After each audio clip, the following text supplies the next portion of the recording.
Like, it's crazy how I remember the day. Like I quit the Chinese restaurant I was working at. I worked at the Chinese restaurant. I made decent money there, but I don't know. It was just a lot of hours, 6, 7 days a week, 12 hours a day at least. So I ended up going to a Dillon's, which is a Kroger grocery store. It's part of the Kroger brand, and I started working in the deli there.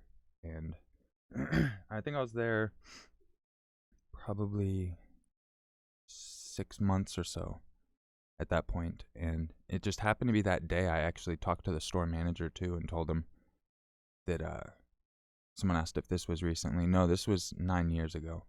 She would have been 12, almost 13 in a couple months actually. But I remember talking to the store manager because holiday was coming up for Christmas, and I wanted to have extra money, obviously, for Christmas. So I told her I was going to go back to my old job because there was more money. And like, I went home for my lunch because we lived about 6 or 7 blocks away, within walking distance and everything. And went home on my lunch break and took a nap on the couch with my daughter next to me.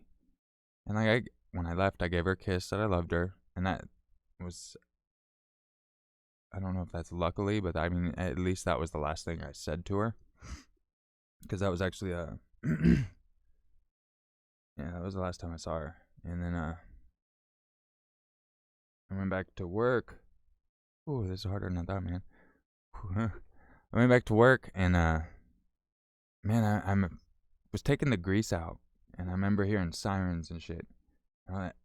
In your mind, you're like, I wonder what that was. Like, I even thought about it too, and I was sitting out there and I was having a cigarette, and like, I don't know why they just kind of stuck out with how close they were, almost in the direction they were going. And so I'm out there stealing a cigarette break. I shouldn't have been smoking, and next thing I know, my coworker opens the door, and she's all, "Your wife's on the phone."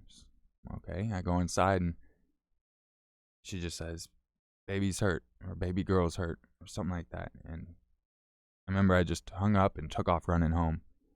And like, I was there fast, like, and by the time I got there, it was, I mean, already swarmed. Like, there was police.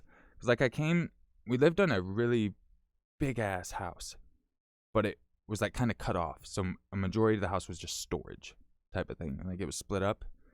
So when I came in, I came through the backside, through the alley, and like, I looked at the front yard, and I mean, just police everywhere. There was an ambulance in the road. I saw that when I came around the corner to the front of the house, and I came up the stairs, and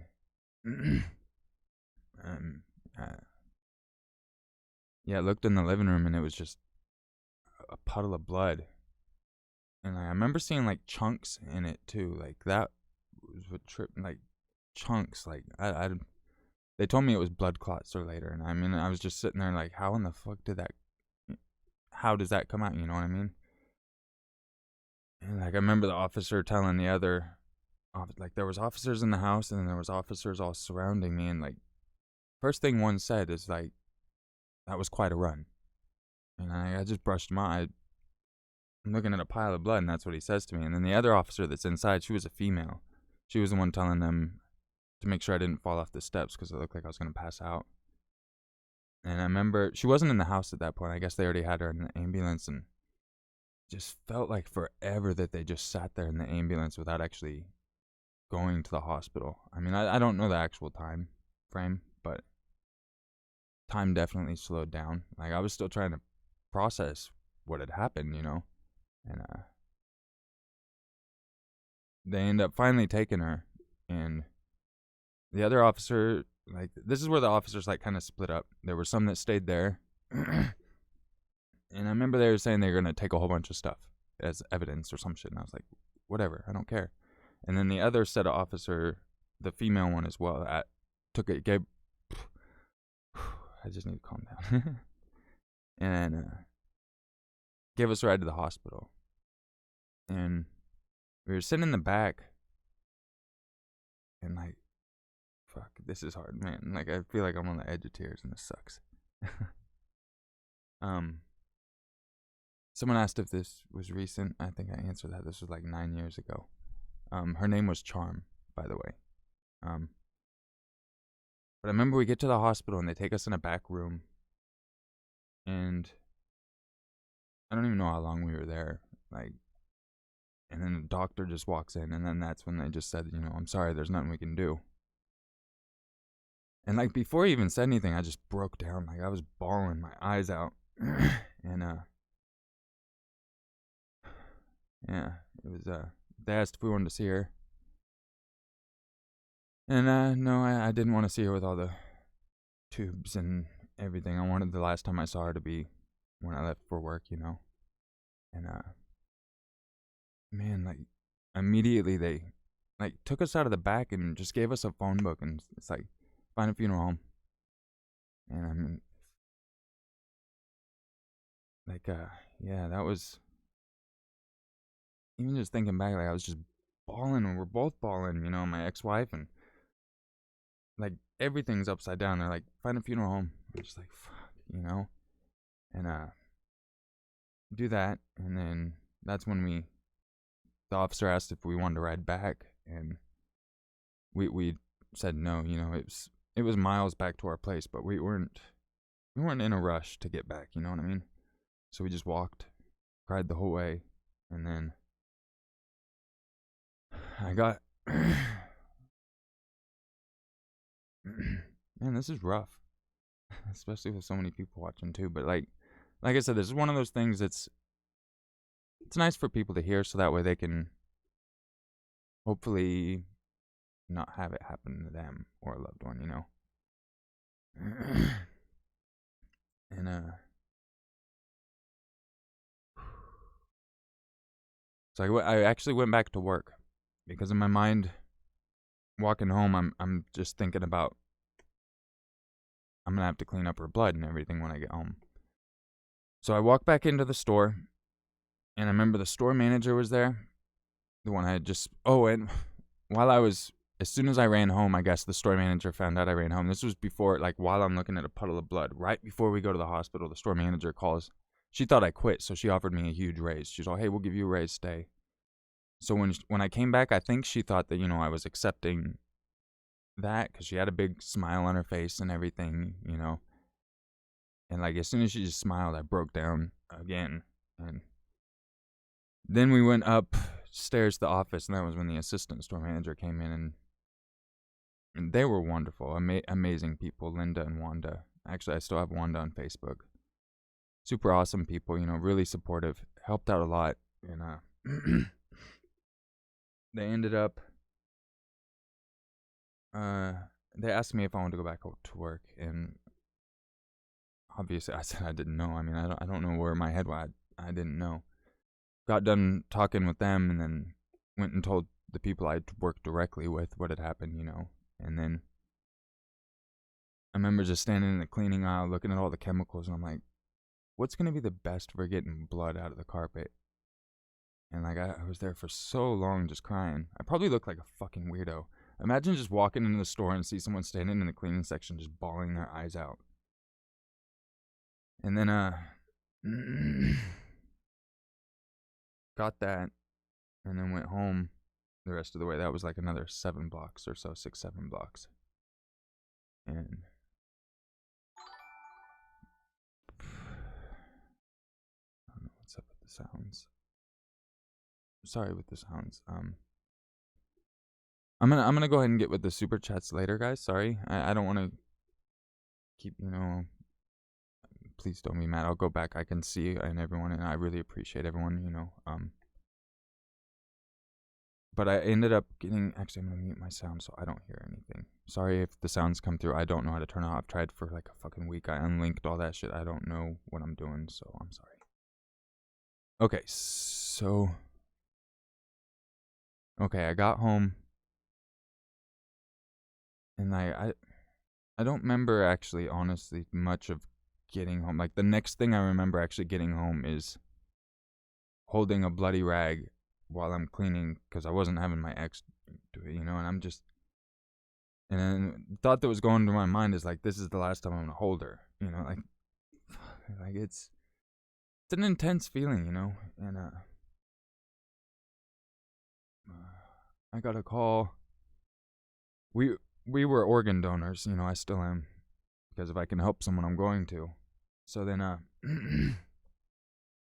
got a call from a donation bank or something like that, and they have a list of questions that they have to ask, and the lady was about it, as forward as she could be, and upfront about a lot of it. She told me that a lot of them are going to be hard, and I mean, it was at questions like, is she sexually active? Just things like the obvious questions, but things she has to legally ask. And then that phone call seemed to fucking take forever. And then after that, I had to call my family and tell them what happened. And then that was, they were in denial too, like, and that made it even harder because, like, my sister's like, you're joking. And I'm just sitting there like, no, I'm not. And, like, each time, like, it's just still sinking in for me. Like, it's crazy. This has all happened within, like, the span of a few hours type of thing. Like, it's just so crazy and random. And, ended up, getting a call. I think we got a call from CBS, but we didn't answer. Never even talked to the news. I don't even know if there was an article. I never looked. Yeah. And I remember the people from work, the deli lady, she brought a huge deli tray over of all the stuff, just a whole bunch of stuff, and made sure that she put, like, the really expensive cheese, my favorite. I have her on Facebook too. Like, wonderful people, like, all around. I had so much support from work, and that really helped a lot. And that was the day after it happened. Like, we didn't sleep that night. I don't even know what we did. I think we just cried, And the next day was when we got the deli tray, and I think we actually ended up eating that day, and we still made a plate for Charm, as weird as it sounds. And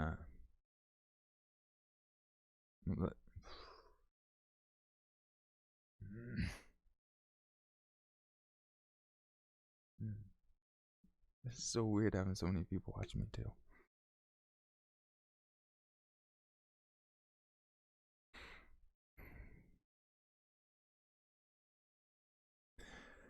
And we ended up making a plate for her, and just left it there. It stayed there for days. Didn't have the heart to throw it out. And then, like, right after that, I think a day after that, my ex-wife, like, I don't remember what it was. Like, I ended up walking in the room, and she was just sitting in my daughter's room, and just, like, talking to her, but, like, weird, like she was actually there type of thing, like touching her as if she, like, was touching where she would be type of thing, and just talking as if she was still there. And, like, she kept saying that she was there, and, like, I didn't know what was going on, so I called family and friends, and I was like, what do I do? And they ended up saying go to the hospital and take her to the hospital. So that's what I ended up doing. I actually had a friend come over and pick us up, and, like, it was to the extent where she made me put a car seat in the car and pretend like I put my daughter in there. And I remember that just being so hard because it was, like, 2 days after it happened, and, like, I'm having to act.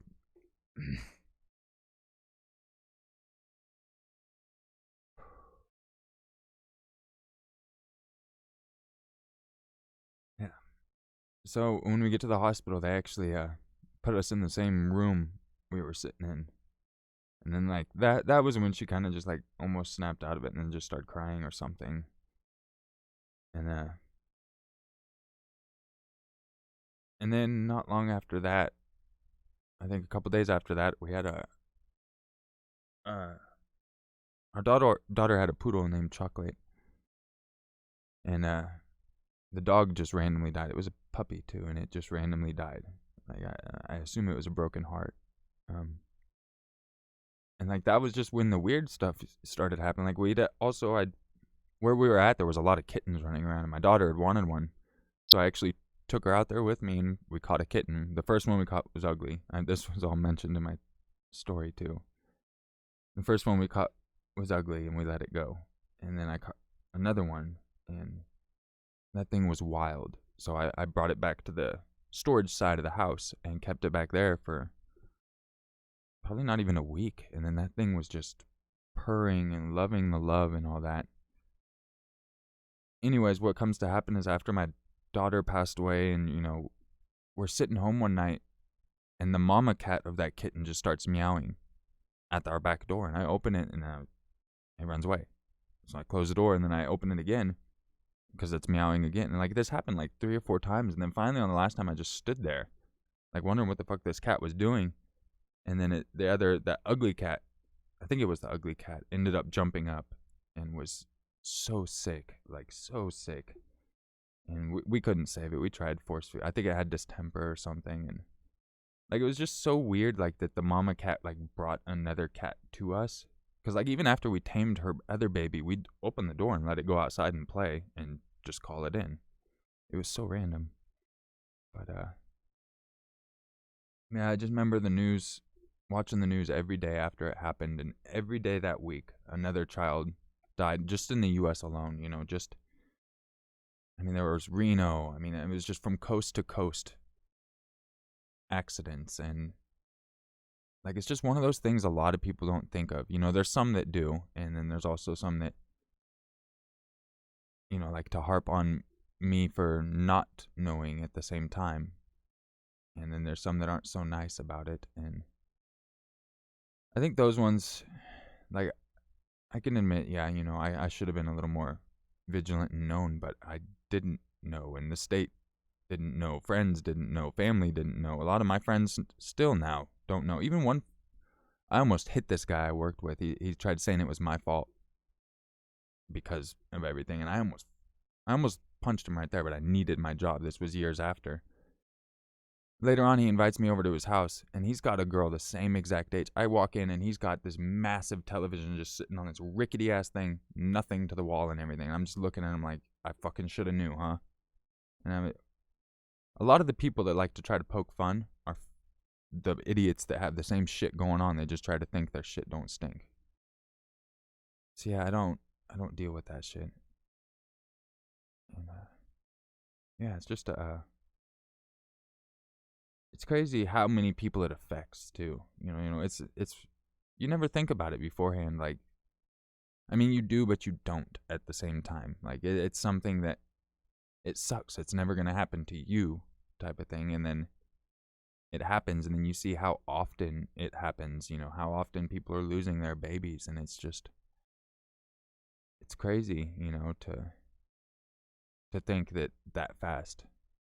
And just randomly, like things you could never even imagine, could just change your whole life. And yeah, it's just, and like there's events leading up, like it was almost like a butterfly effect, almost you could say. Like I remember just like that whole day, I remember my ex, or it was right after I went back from lunch or something like that. I remember some point throughout the day she was telling me that the TV wasn't working and our daughter was wanting to watch Fairly Odd Parents. And I told her just let her use my laptop until I got home, type of thing. And then like an hour or so later I get the text saying, okay, it's working. And had the TV, had whatever happened to get it working, had that not happened, whether it got adjusted, had she just been on my laptop, there's just so many, like a butterfly effect that, and I don't blame my ex, it's one of those crazy things that just, it seems like, and like even looking at different paths of my life I could have changed. Like I've analyzed like different paths from the choice of like what I did when I got out of the military. Like had I made this one other decision, our whole life would have been different. And like you'll beat yourself up over that shit, and it's a horrible thing, horrible feeling, but it's nice to know you're not alone and that you can actually at least help warn people. Like the best thing is when I actually go through the comments and see that people went through their house and double checked, and other people that have never heard of things like that have gone and checked, and it's just not worth it. And then that kind of ties into a lot of people asking me if I'll have another child. And emotionally I think I'm ready for one, but at the same time, like I don't know how good my kid would have it, because I would be so overprotective. It would be crazy. Like the shit I used to go do. Like I wouldn't even feel safe letting my kid go on a bike ride. Like I'd be too worried of something happening. So I think like I don't think I'd be in the right mindset at the same time. Like it'd be really hard to break the overprotectiveness, I think. But yeah, that would have been our first Halloween together, because when I was in the military, we never had a Halloween together. That was actually set to be our first Halloween to go trick-or-treating, and then 2 months after that, on December 2nd, she would have been 4 years old. So coming up soon, she would have actually been a teenager in just under 2 months. That's another hard thing too, is you sit there and you try to wonder what they would have looked like, what they would have done. And you really can't. I think that's the hardest thing, is like, you know, I should stop that topic before I cry again. It's just, yeah, it's a hard thing, but all the support's awesome, you know, and it's nice to know that I can get the word out and hopefully even potentially save someone the pain. And the awesome thing is I wouldn't know if it happened, because they easily could have been saved. And I mean, there's been so many comments even on my video of people when they were a kid, they had the same thing happen to them. You know, a piece of furniture fell on them, you know, whatever it be, and they barely survived, or a family member. And it's crazy to think how often it happens, but how little you actually hear about it at the same time. And like, it's drowned out by a lot of other things, because there's just so many different things everyone's all about. Yeah, just horrible events everywhere. Like, the world is just crazy, full of death, and full of crazy people. So make sure that you hold your loved ones tight, because you honestly never know when they're going to be gone, or when you are going to be gone. And that's one thing I always try to keep in mind too, is try to end every conversation as if it was your last. I got fortunate. The last words I said to my daughter were, "I love you," and the last one she said back was, "I love you too." A lot of people don't get that. You know, they could be arguing. You leave in a fight, car accident, they're gone. There's a lot of shit that happens. Just try to keep that in mind. It's hard sometimes. We get worked up, but try to keep it in mind. Have a good night, day, morning, evening, whatever time it is, wherever you're at. And I really appreciate everyone coming in and showing the love. And if you missed any of my videos, make sure you go check them out. There's a really long Ouija board story. If you want to hear the audiobook I did, Dance in the Dark, make sure you go check it out on Audible. You can use their trial and get it. It's Dance in the Dark, narrated by your maker. There is another Dance in the Dark, so you would want the narrated by your maker. But you can go ahead and do that. Cancel the free subscription after you get the book, if you wanted. Catch everyone later. Thank you guys so much for dropping in. I'll swallow your soul. You're awesome. Kenzie, Rainy Day, Foxy, message retracted. Interesting. I didn't know you could retract them. Haley, Brittany is single. Haley, again, Dr. Blue, Corinthia, Abby, Belle, Marlar, Raxus, Fuckface, Julie. And everyone else, I saw Clorox Bleach down in my comments too. I've been seeing you. You're always in here. Thank you, Bleach. I appreciate your continued patronage. Take care, everybody. Have a good day. Stay safe. Catch you in the next video. Bye.